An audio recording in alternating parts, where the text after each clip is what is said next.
가을철 밤하늘에는 아쉽게도 밝은 별들을 거의 찾아볼 수 없습니다. 밝은 별이 많지는 않아도 가을철 밤하늘은 그리스 신화에 등장하는 한 가족을 만날 수 있습니다. 바로 카시오페아와 안드로메다. 그리고 그녀들의 남편들이 등장하지요. 하지만 아쉽게도 카시오페아의 남편인 세페우스와 안드로메다를 부인으로 맞이한 페르세우스의 별자리는 안드로메다 자리보다 그 밝기가 밝지 않아서 우리 눈에는 잘 보이지 않습니다. 밝은 별이 없는 가을철 밤하늘. 그 중심을 지켜주는 것은 바로 페가수스 자리입니다. 이 별자리는 사각형의 모습을 하고 있어서 페가수스 사각형이라고도 불리고 있죠. 다음 이야기를 통해 가을철 별자리를 쉽게 기억할 수 있으면 좋겠어요. 별자리 여행을 함께할 우리 친구들 반가워요. 여러분은 지금 캄캄한 밤하늘을 수놓은 예쁜 별들을 보고 있어요. 친구들, 낮에 하늘을 보면 별을 하나 볼 수 있는데 그게 무엇일까요? 세상을 온통 밝혀주는 건데. 그래요, 태양이에요. 우리 지구에서 낮에 볼 수 있는 유일한 별이 바로 태양이고, 낮 동안 태양빛에 가려져 있던 별들이 태양이 지면서 하나 둘씩 모습을 드러내게 되죠. 시간이 더 흘러서 태양이 완전히 지면 밤하늘에는 수많은 별들이 반짝반짝 빛나게 돼요. 참 아름답죠? 자, 그럼 지금부터 별자리 여행을 떠나볼까요? 출발하기 전에 우리가 만나볼 친구가 있어요. 별자리 여행의 안내자가 되어줄 아루를 소개합니다. 안녕, 친구들. 난 아루라고 해. 나는 아주 먼 옛날 별자리가 처음 만들어졌을 때부터 이곳에서 양을 치고 있었어. 그래서 별자리들의 신기하고 재미있는 이야기들을 굉장히 많이 알고 있지. 왜냐하면 나는 이 별자리들을 안내하는 별자리 목동 아루니까 말이야. 그 얘기들을 지금부터 여러분에게 들려줄 거야.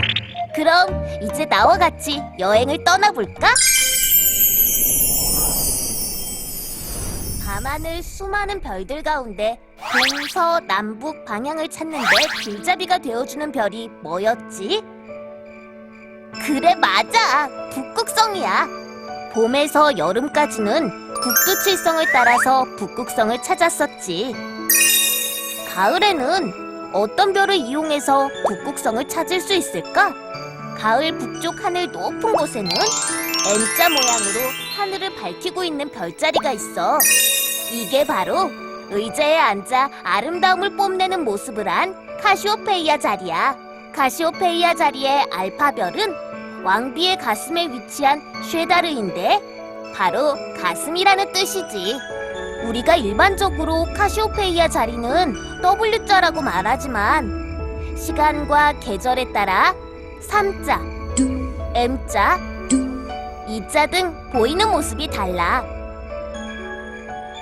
카시오페이아 자리는 북두칠성과 함께 북극성을 찾는 별자리로 우선 바깥 두 별을 각각 연결하여 만나는 점과 가운데 별을 이어 연장하면 북극성을 만날 수가 있지.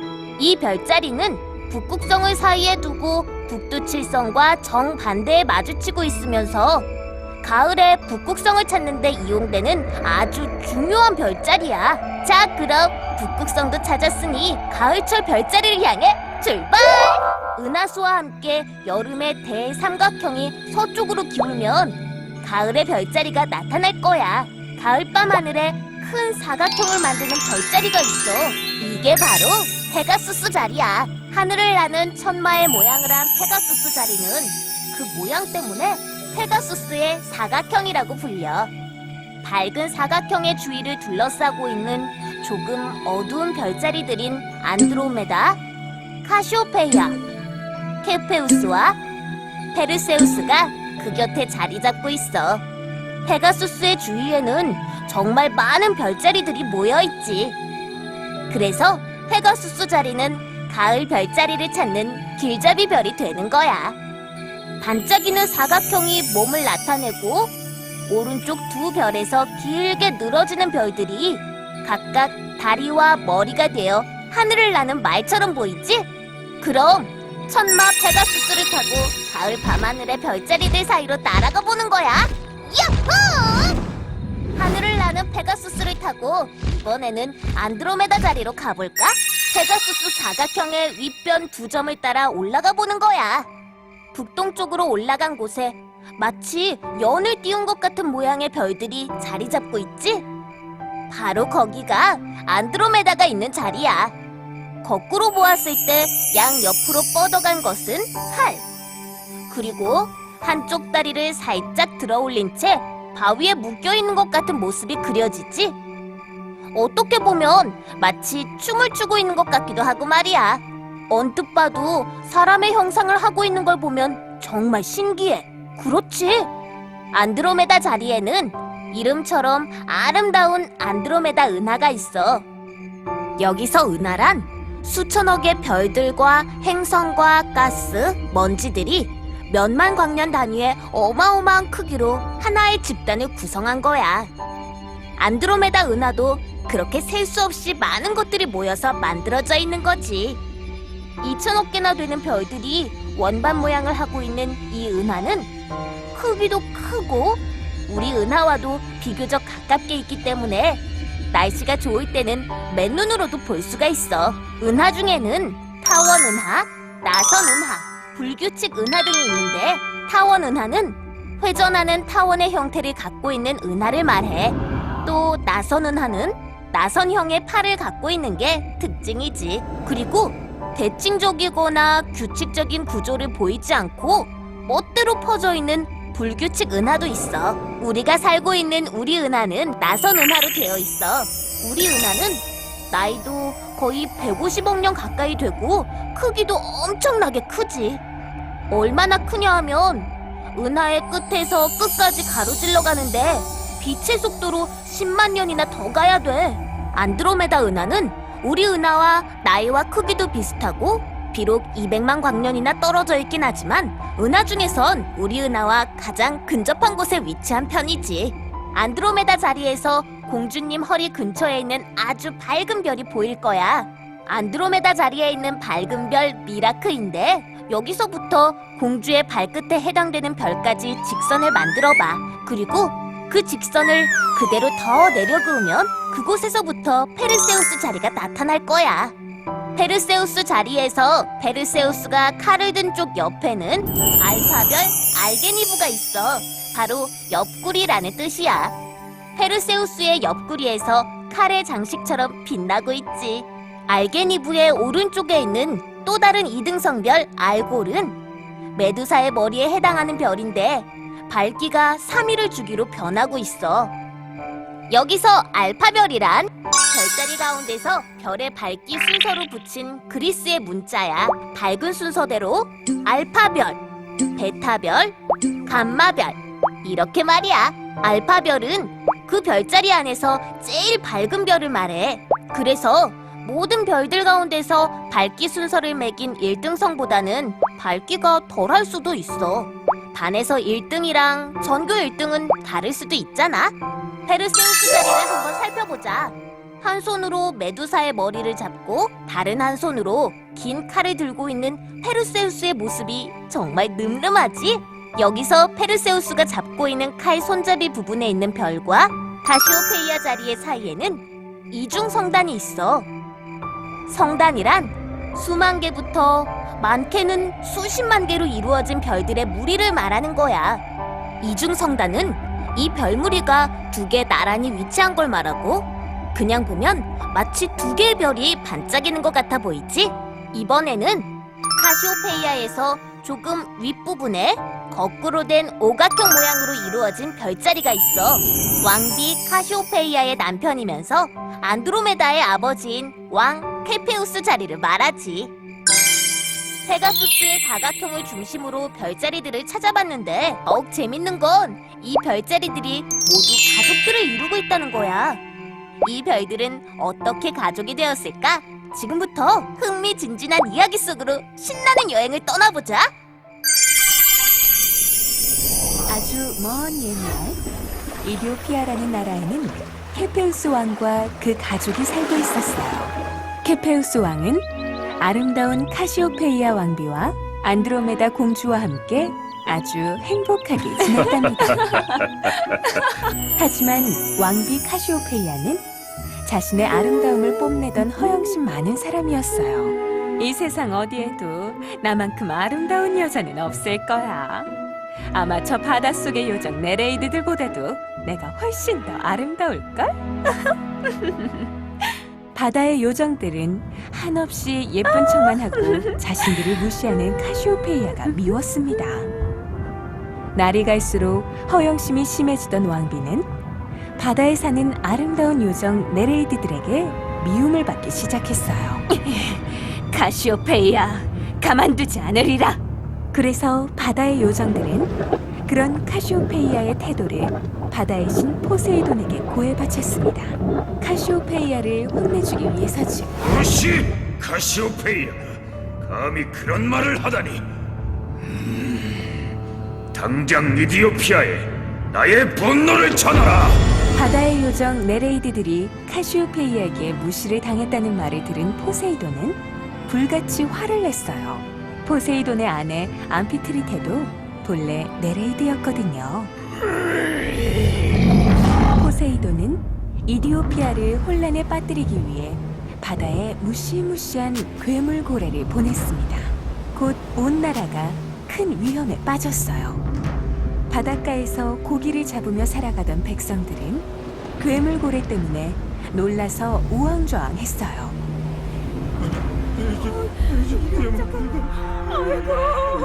이걸 본 케페우스 왕도 고민에 빠졌습니다. 다 내 탓이다. 다 내 잘못이야. 어쩔 수 없구려. 우리 안드로메다를 제물로 바쳐 포세이돈의 노여움을 가라앉힐 수밖에. 안 됩니다. 그것만은 절대로 안 돼요.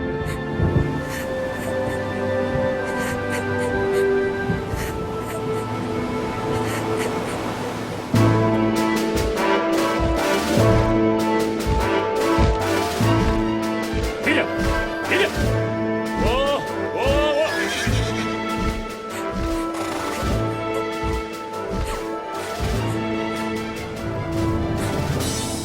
나는 페르세우스라고 하오. 어인일로 아가씨는 이렇게 묶여 슬피 우는 것이오. 그러니까 전 안드로메다는 놀랐지만 갑자기 나타난 페르세우스에게 지금까지의 모든 일을 설명해 주었어요.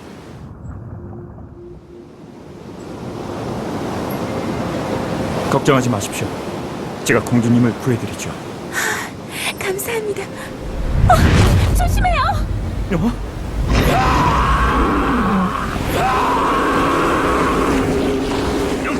그런 너였구나! 이거 굉장하군.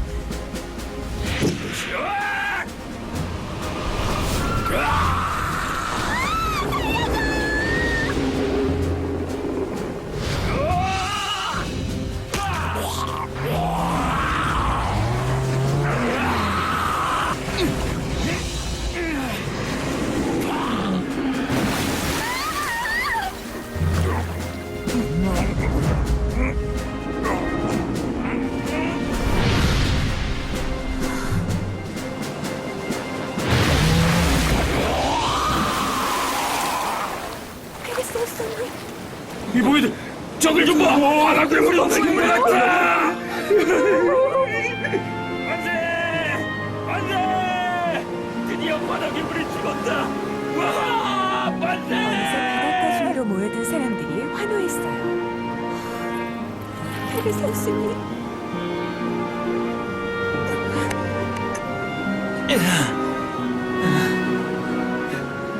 공주님!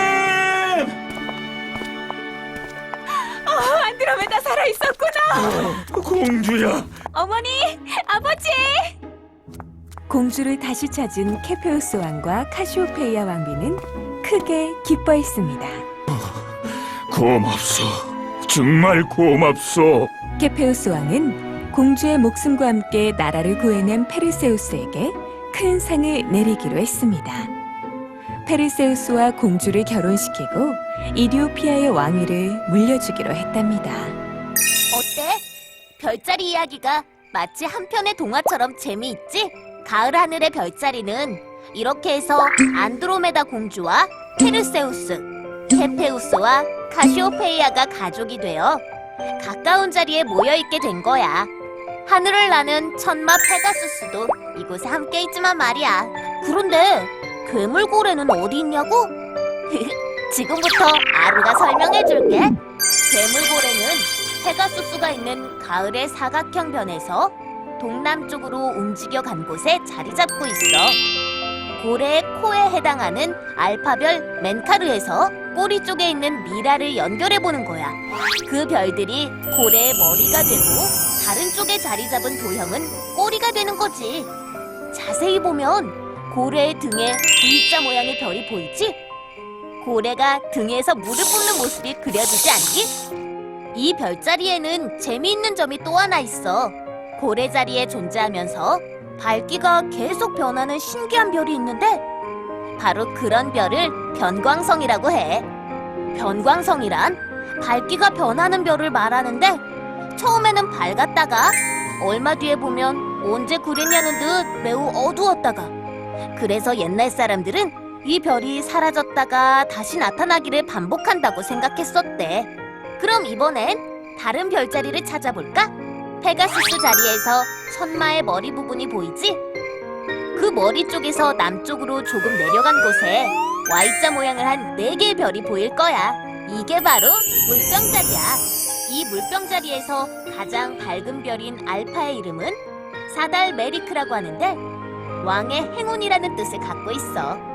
물병자리에서 남쪽으로 내려가면 흐르는 물을 받아 마시는 물고기가 있어.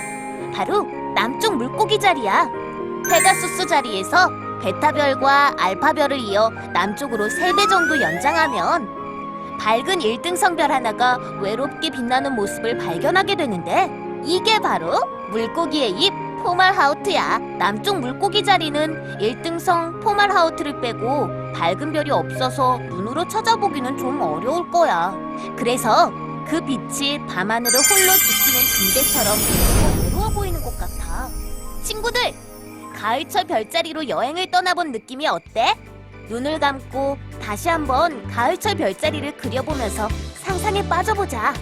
가을철 길잡이별 페가수스 자리, 괴물고래에게 재물이 될 뻔했던 안드로메다 자리, 위험에 빠진 공주를 구해준 용감한 페르세우스 자리, 허영심이 많아 자기 딸을 제물로 바쳐야만 했던 왕비 카시오페이아 자리, 그의 남편인 케페우스 자리.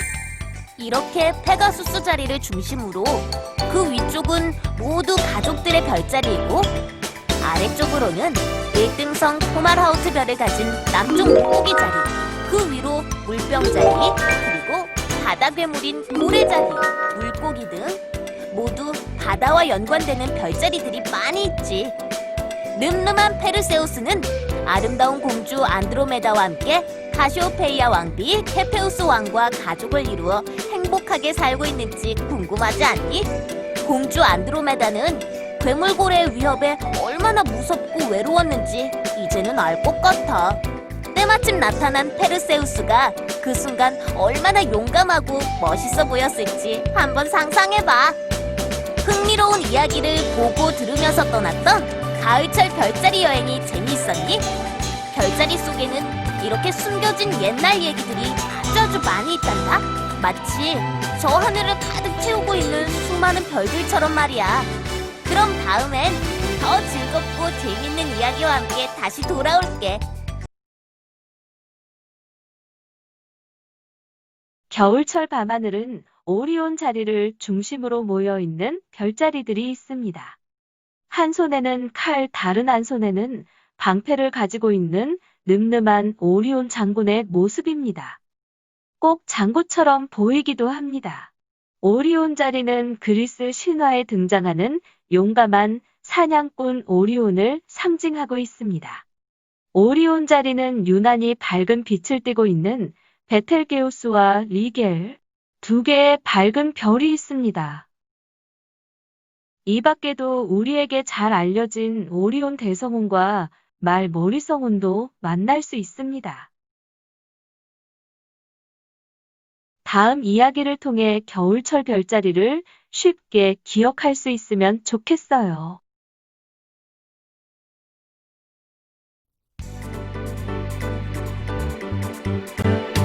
별자리 여행을 함께할 우리 친구들 반갑습니다. 여러분은 지금 캄캄한 밤하늘을 수놓은 예쁜 별들을 보고 있어요. 친구들, 낮에 하늘을 보면 별을 하나 볼 수 있는데 그게 무엇일까요? 세상을 온통 밝혀주는 건데. 그래요, 태양이에요.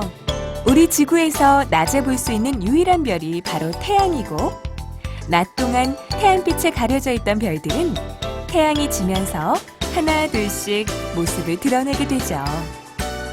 시간이 더 흘러서 태양이 완전히 지면 밤하늘에는 수많은 별들이 반짝반짝 빛나게 돼요. 참 아름답죠?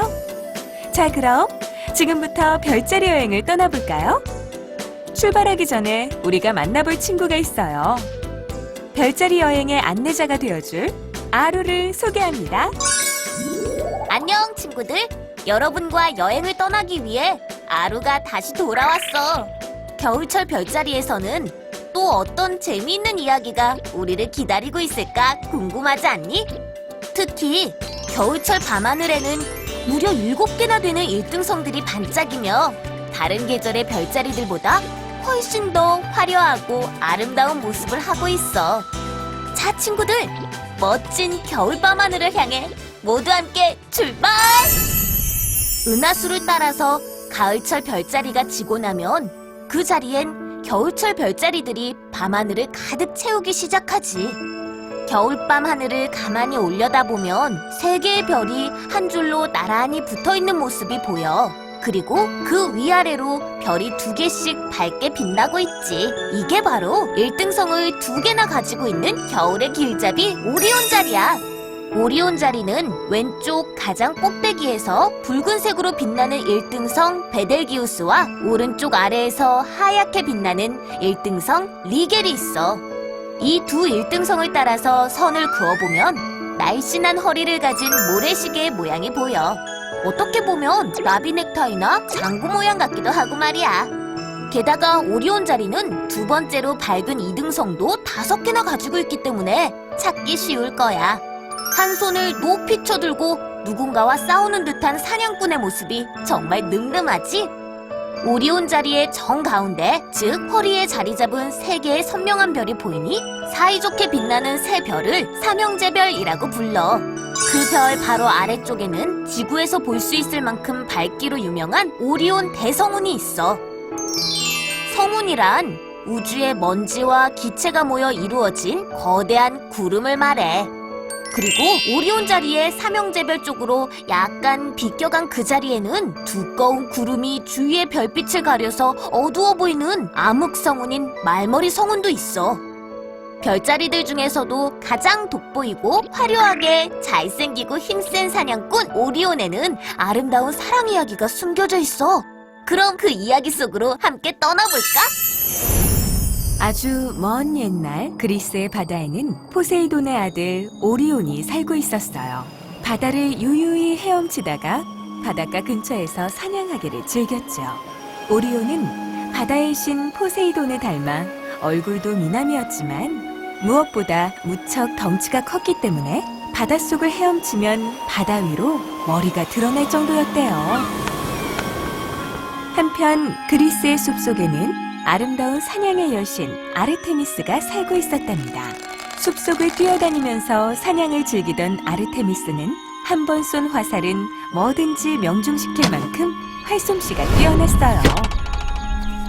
어느 날 아르테미스가 사냥을 나갔다가 우연히 숲속을 거닐던 오리온을 만났습니다. 어머, 저게 누구지? 잘생긴 얼굴과 훤칠한 키의 오리온을 본 아르테미스는 그만 한눈에 반해버리고 말았어요. 오리온도 역시 사냥을 즐기는 여신 아르테미스를 사랑하게 되었죠. 오리온과 아르테미스는 바다와 숲을 오가면서 아름다운 사랑을 나누었습니다. 하지만 둘의 사랑은 오래가지 않았습니다. 바로 아르테미스의 쌍둥이 동생인 아폴론 때문이었어요. 아폴론은 어느 날 한 가지 꾀를 냈습니다. 오, 그래. 언제나처럼 아폴론은 사냥을 다녀온 아르테미스를 불렀습니다. 아르테미스, 잠깐 저기 좀 봐줄래? 저기 먼 바다에 조그맣게 보이는 은빛 물체가 보이지? 저걸 쏴서 맞출 수 있겠어? 아, 역시 물일까? 아무리 네 솜씨가 뛰어나다고 해도 말이야. 저건 말이야? 무슨 소리 하는 거야? 내 실력은 백발백중이라고. 네? 아르테미스는 활로 그 조그맣게 보이는 은빛 물체를 정확하게 쏘아 맞췄습니다. 봤지? 어디? 그런데 이를 어쩌죠? 그 은빛 물체는 바로 오리온이었습니다. 아르테미스와 오리온의 사이를 못마땅하게 여긴 나머지 아폴론이 그녀를 속여서 그녀 손으로 오리온을 직접 죽이게 만든 거예요. 너무나 슬퍼서 며칠을 울면서 지내던 아르테미스는 자신이 사랑하는 오리온이 부디 하늘로 올라가서 별자리가 될 수 있도록 간절히 기도했습니다. 제우스님. 그 사실을 안 제우스는 밝은 달이 떠도 오리온이 잘 보일 수 있도록 1등성을 2개나 갖고 있는 밝은 별자리로 만들어 주었답니다. 어때? 슬픈 이야기지?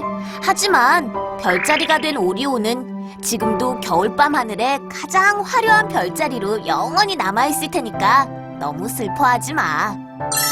오리온 자리에서 허리 쪽에 있는 3개의 별을 이어 위쪽으로 연장하면 밝은 별을 만날 수 있는데 이 별이 황소 자리의 1등성 알데바란이야.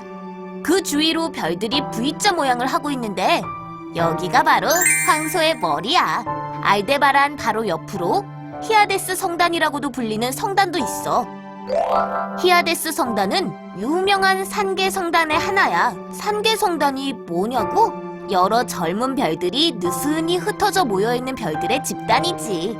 황소 자리의 오른쪽 위 어깨 부분에 또 다른 산계 성단인 플레이아데스 성단이 있는데 눈이 좋은 사람은 맨눈으로 7개까지 볼 수 있대.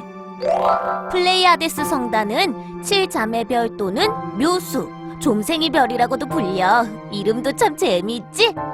이렇게 아름다운 별들이 많은 황소 자리에도 역시 재미있는 이야기가 숨어 있다고. 지금부터 그 이야기를 들려줄게.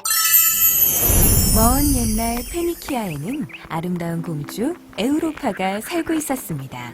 에우로파는 숲속에서 바람을 쐬면서 동물들과 놀기를 좋아했지요.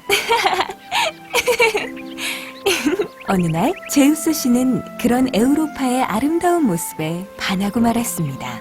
제우스는 어떻게 에우로파에게 다가갈까 고민했어요. 고민하던 제우스는 하얗고 예쁜 암소로 변해 에우로파에게 다가갔습니다. 에우로파는 보기 드문 흰 소가 나타나자 예쁘고 신기해서 가까이 다가갔습니다. 어머, 이런 곳에 흰 소가 있네? 흰 소는 에우로파 앞에 살며시 앉았습니다. 그리고 크고 예쁜 두 눈으로 에우로파를 가만히 올려다보았습니다. 마치 올라타도 좋다고 말하는 것 같았어요. 타라고? 그럼 자, 바로 그때였어요. 흰 소는 에우로파를 등에 태우자마자 어디론가 달리기 시작했어요. 에우로파는 깜짝 놀랐지만 이미 흰 소가 바다를 건너가기 시작했기 때문에 내릴 수도 없었어요. 흰 소는 멈추지 않고 어디론가 달려갔어요. 흰 소가 간 곳은 크레타 섬을 지나 어느 평화롭고 넓은 육지였습니다. 그곳에 다다르자 흰 소는 비로소 에우로파를 내려놓았습니다. 여긴 어디야? 흰 소는 본래대로 늠름한 제우스 신의 모습으로 되돌아왔습니다. 아니, 당신은... 그렇소. 내가 바로 제우스요. 당신의 아름다운 모습에 반해서 그만 흰소로 변신하여 이곳까지 오게 된 것이오.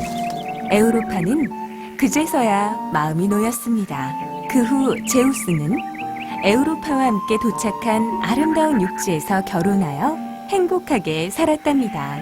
그리고 그 넓은 땅은 에우로파의 이름을 따서 유럽이라고 지었다고 합니다. 재미있는 이야기들을 함께 떠올리니까 겨울밤을 밝히는 저 별자리들이 한층 더 신비롭고 아름답게 보이는 것 같지 않니? 이번엔 좀 더 북쪽으로 올라가 볼 거야. 황소자리 V자의 위쪽 선을 쭉 연결하면 멋진 뿔 모양이 되는데 그 뿔 한쪽 끝에서부터 오각형이 그려질 거야. 그게 바로 마차부 자리야.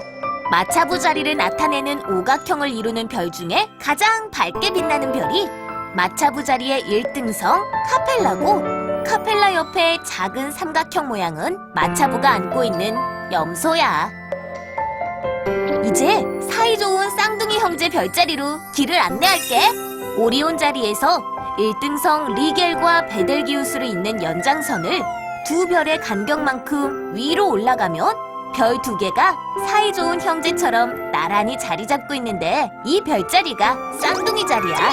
형님 별인 은빛 카스토르와 동생 별인 1등성 금색 플룩스가 사이좋게 어깨동무를 하고 서 있는 모습을 하고 있어. 마치 동생은 롱다리, 형은 숏다리처럼 보이지 않아? 쌍둥이의 머리를 나타내는 두 별이 사이좋게 빛나고 있어서 겨울밤을 훈훈하게 만들어주는 것 같아. 우리 친구들도 쌍둥이 별자리처럼 형제나 친구들과 사이좋게 지내야 하겠지? 사냥꾼 오리온 자리에 삼형제 별을 연결하면서 동남쪽으로 내려가면 밤하늘에 아주 밝게 빛나는 큰 개 자리에 1등성 시리우스를 찾을 수 있을 거야. 시리우스는 큰 개의 코에 해당되거든. 큰 개의 모습이 꼭 루돌프 사슴과 닮은 것 같지 않니? 큰 개 자리와 쌍둥이 자리 사이에 아주 밝게 빛나는 1등성 별이 또 하나 있는데 그게 바로 작은 개 자리의 1등성 프로키온이야. 작은 개 자리의 프로키온과 오리온 자리의 1등성 베델기우스, 그리고 큰 개 자리의 시리우스, 이 세 별을 이으면 커다란 삼각형이 만들어지지. 바로 겨울의 대삼각형이야. 그리고 각 별자리의 1등성 중에서 오리온 자리의 1등성 베델기우스를 제외한 모든 1등성을 연결하면 다이아몬드가 만들어지지. 이렇게 오리온 자리의 리겔, 황소 자리 알데바란, 마차부 자리 카펠라, 쌍둥이 자리 플룩스, 그리고 작은 개 자리 프로키온과 큰 개 자리의 시리우스까지 말이야. 보석 중의 보석인 다이아몬드처럼 겨울철 밤하늘은 화려하고 멋진 별들이 가득해서 사계절 중 가장 아름다운 밤하늘로 꼽힌다고. 이렇게 멋진 겨울철 별자리들은 수많은 별들 속에 이야기를 담고 있어. 멀고 먼 그리스와 로마의 옛날 이야기들처럼 흥미롭고 재미있지. 그런데 말이야, 이렇게 많고 많은 별들의 이야기 속에 왜 하필 그리스와 로마의 옛날 이야기만 전해 내려오는 걸까? 친구들, 우리나라에도 별자리 이야기가 있을까? 혹시 그런 이야기 들어본 적 있어? 아주 오래전 우리 조상들은 밤하늘을 보면서 달력을 만들고 별들의 움직임이 왕이나 백성에게 영향을 준다고 믿었다고 해. 우리 조상들은 천문학에 관심이 아주 많았었거든. 조선시대 세종 때 천문학자인 이순지 할아버지는 천문유초라는 천문학 책을 쓰기도 했으니까 말이야.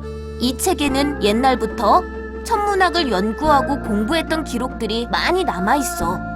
물론 우리 조상들은 이보다 훨씬 전에 하늘을 관측하던 첨성대나 고구려의 무덤에 그려진 별 그림에서 볼 수 있듯이 천문학에 관심이 컸었지. 그러면 잠깐 고구려 시대 별 그림 이야기를 하나 들려줄까? 고구려 무덤에는 많은 별 그림들이 그려져 있는데 북두칠성과 남두육성뿐만 아니라 견우직녀와 다른 별 그림도 재미있게 그려져 있지. 7월 칠성날 은하수를 건너 만난다는 견우직녀 이야기는 다들 알고 있지? 이게 바로 견우별과 직녀별, 그리고 둘 사이로 흐르는 은하수의 별들을 보고 그린 그림들이야. 바로 별 그림이지. 그러니까 고구려 무덤에 천문 그림이 그려져 있는 거야. 또 한쪽에는 남두육성도 보이는데 고구려 벽화의 많은 그림은 실제 별자리를 보며 그린 것 같아.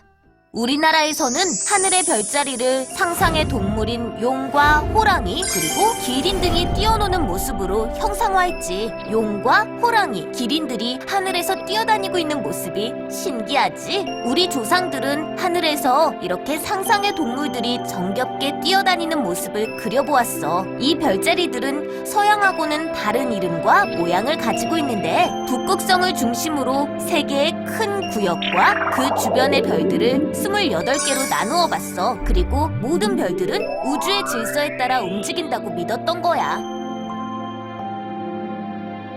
보는 방법은 달랐지만 동양에서도 우리가 배웠던 그리스 로마 신화의 별자리와 같은 자리에 위치한 별자리가 있어.